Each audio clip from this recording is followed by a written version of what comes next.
Hello दोस्तों, स्वागत है आपका हमारे यूट्यूब चैनल ऑन सिटी में। दोस्तों बहुत बहुत स्वागत है। देखिए दोस्तों, आज हम आप लोगों को बताने वाले हैं सिंधु नदी जल समझौता। सिंधु नदी जल समझौता क्यों हुआ, क्या कारण था इसका समझौता होने का, और किन किन देशों के मध्य हुआ और कब हुआ, सारी बताएंगे। और इसमें हम सिंधु नदी की जो सहायक नदियाँ हैं वो भी बताएंगे। देखिए, सिंधु नदी जल समझौता जब प्रथम युद्ध हुआ था और द्वितीय युद्ध हुआ था, इसके होने के बाद भारत में काफ़ी सूखा पड़ गया था। और सूखा पड़ने के बाद भारत में जो सिंधु नदी निकलती है भारत से, तो उन्होंने वो कुछ समय के लिए रोक दी थी, जिससे पाकिस्तान में सूखा पड़ गई। पाकिस्तान में सूखा पड़ने के बाद फिर पाकिस्तान और भारत की खींचातानी होने लगी। तो बताएंगे इसमें सिंधु नदी जल समझौता क्यों हुआ। देखिए, सिंधु नदी समझौता जब पाकिस्तान और भारत के मध्य हुआ था। जब सिंधु नदी जल समझौता हुआ था तो भारत और पाकिस्तान की खींचातानी होने के बाद पाकिस्तान है जो अपना पाकिस्तान विश्व बैंक पहुंचा था शिकायत दर्ज कराने के लिए। विश्व बैंक की हमको पानी नहीं दे रही, पहुंचा था विश्व बैंक पहुंचा था। ठीक है, पाकिस्तान विश्व बैंक पहुंचने के बाद विश्व बैंक ने समझौते की अध्यक्षता ली। समझौते की दोनों देशों को बुलाकर एक समझौता बनाया, एक जिसकी नाम है रेमंड एक्ट की नियुक्ति हुई। इसी के अंतर्गत नियुक्ति। फिर विश्व बैंक ने एक डेट दी थी समझौता करने के लिए, 16 सितंबर 1960। 16 सितंबर 1960 को सिंधु नदी जल विवाद की डेट रखी गई। इसी समय समझौता हुआ था सिंधु नदी का। तो इसमें दो देशों के मध्य हुआ था, भारत और पाकिस्तान। जब ये समझौता हुआ था तो उस समय भारत की तरफ से भारत के प्रधानमंत्री थे पंडित जवाहरलाल नेहरू, और पाकिस्तान के राष्ट्रपति थे अयूब खान। इन दोनों के अध्यक्षता में ये समझौता हुआ था। तो भारत और पाकिस्तान की तीन नदियाँ सबसे बड़ी, जैसे हमारी सिंधु नदी है, तो सिंधु नदी है जो कि तिब्बत से, चीन से, मतलब चीन में तो है ये, लेकिन तिब्बत एक स्थान है, चीन का जगह है, वहाँ से निकलती है सिंधु नदी।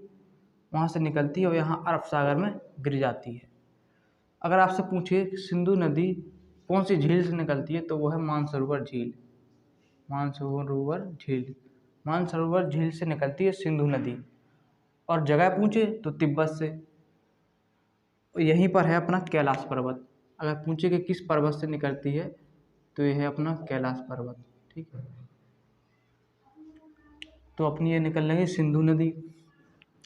इसकी जो सहायक नदियां हैं, देखो, झेलम, फिर चिनाब, फिर रावी, ब्यास, सतलज, ये है इसकी सहायक नदियां। तो इन्हीं अध्यक्षता में बैठक हुई। तो फिर विश्व बैंक ने बैठक करवाई, तो उन्होंने कहा कि कुछ भाग में पानी पाकिस्तान में जाएगा और कुछ भाग में भारत में रहेगा। जैसे ऊपर की नदियां हैं सिंधु नदी, झेलम नदी, चिनाब नदी, इनका कुछ हिस्से का पानी पाकिस्तान में जाएगा और कुछ हिस्से का पानी भारत में रहेगा। 6 नदियाँ थी, 1 2 3 4 5 6 नदी की। पहली है अपनी झेलम नदी, सिंधु नदी,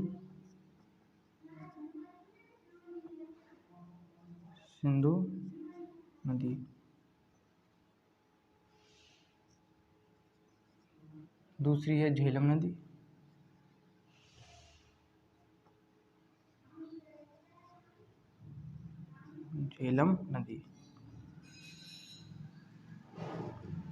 तीसरी है अपनी चिनाब नदी, चौथी है रावी नदी,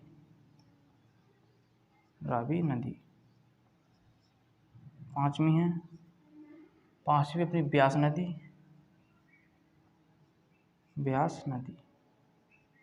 और छठवीं है सतलज नदी। ठीक, ये नदी हुई 6 नदियाँ हो गई। तो इसके कुछ हिस्सों का भाग पानी पाकिस्तान में जाएगा और कुछ हिस्सों का भारत में रहेगा। तो ऊपर की ये जो 3 नदी हैं, सिंधु नदी, झेलम नदी और चिनाब नदी, इनका 80% भाग तो पाकिस्तान यूज करेगा। इसे 80% पानी पाकिस्तान में जाएगा और 20% पानी है जो वो भारत इस्तेमाल करेगा। ठीक है, सिंधु नदी, झेलम नदी और चिनाब नदी का 80% पानी तो पाकिस्तान यूज करेगा और 20% है जो भारत यूज करेगा। और ये नीचे की 3 है, रावी, सतलज और ब्यास, नीचे की 3 है, इनका 80% पानी तो जाएगा भारत के पास। कहाँ जाएगा? भारत के पास। और 20% है जो पाकिस्तान जाएगा। तो जब ये विश्व सिंधु नदी समझौता हुआ था तो यही इसके प्रावधान निकले थे कि सिंधु नदी और झेलम नदी और चिनाब नदी का पानी 80% तो करेगा पाकिस्तान यूज और बाकी का पानी भारत में जाएगा। इसलिए ये 2 तरीके से बट गई थी। सिंधु नदी देखिए मानसरोवर झील से निकलती है, तिब्बत एक जगह है उससे निकलती है और यहाँ अरब सागर में गिर जाती है।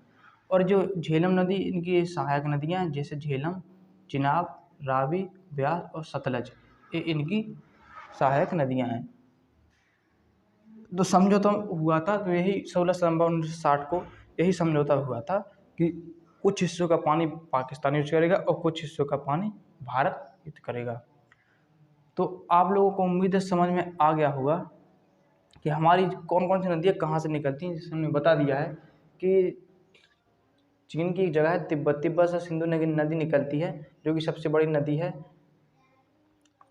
और ये इसकी सहायक नदियाँ हैं इस रहेगी। देखो झेलम में फिर चिनाब मिल गई है, फिर झेलम में रावी मिल गई है और सतलज में ब्यास, ये छोटी छोटी नदियाँ हैं, सब मिलकर पूरी जगह अरब सागर है यहाँ अपना, अरब सागर में गिर जाती हैं। उम्मीद है आपको अगर ये क्वेश्चन पूछे कि सिंधु नदी किस पर्वत से होकर निकलती है, तो देखिए पर्वत अपना यहाँ पर कैलाश पर्वत से होकर निकलती है। और अगर क्वेश्चन ये पूछे कि सिंधु नदी किस झील से होकर निकलती है, तो देखिए मानसरोवर झील है, मानसरोवर झील से होकर निकलती है सिंधु नदी। अगर जगह पूछे कि सिंधु नदी किस जगह से निकलती है, तो तिब्बत से होकर सिंधु नदी निकलती है। और अगर पूछे कि सहायक नदियाँ कौन कौन सी हैं, तो झेलम, चिनाब, रावी, ब्यास, सतलज, ये इनकी सहायक नदियाँ हैं। जो कि इन्हों की मध्य विवाद चल रहा था भारत और पाकिस्तान का। 16 सितंबर 1960 को एक समझौता हुआ, पाकिस्तान विश्व बैंक गया शिकायत दर्ज कराने, तो विश्व बैंक ने एक तारीख दी 16 सितंबर 1960 को समझौता के लिए बुलाया गया।